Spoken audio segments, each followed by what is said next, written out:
आज भद्रक प्रथम थर सांसद खेल महोत्सव आयोजन प्रथम धन्यवाद देवी ओडिशा सरकार क्रीड़ा एवं युव सेवा विभाग को एवं मान्यवर सांसद को जहाँ प्रचेषा प्रथम थर भद्रक आयोजन कर सांसद खेल महोत्सव जो उद्घाटन दिवस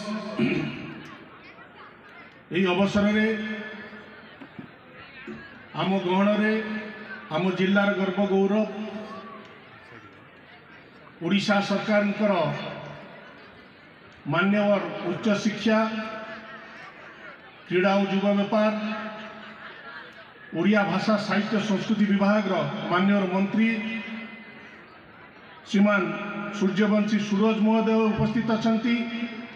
आम गण उपस्थित अच्छा आम जिलार लोकप्रिय सांसद श्रीयुक्त अभिमन्यु सेठी महोदय आम गण उपस्थित अच्छा आम जिलार जिलापाल श्रीयुक्त दिलीप राउतराय महोदय आम गण उपस्थित अच्छा शिशु सुरक्षा सभ्या श्रीमती मनस्मिता खुंटिया महोदय आम गण उपस्थित अच्छा अतिरिक्त जिलापाल श्रीयुक्त रविनारायण साहू महोदय आम गण उपस्थित अच्छा आमर उपजिलापाल श्रीयुक्त सौरभ चक्रवर्ती महोदय आम गण उपस्थित अच्छा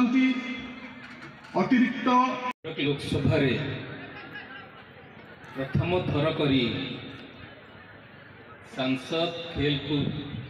महोत्सव शुभारंभ होची। यही अवसर रे आम सहित आज उपस्थित अच्छा ओडिशा सरकार मान्यवर मंत्री क्रीड़ा युव व्यापार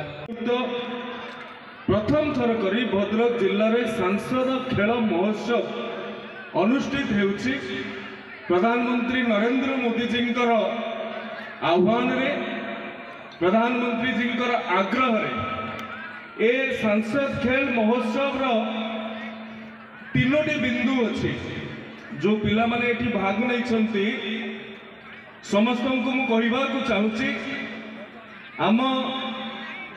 संसदीय क्षेत्र नेतृत्व मान्यवर सांसद बड़ भाई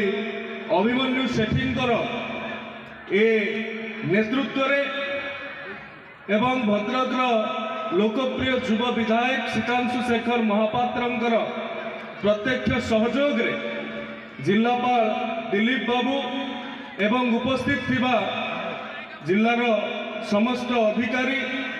एडीएम रवि बाबू को आरंभ करी सब कलेक्टर एडिशनल एसपी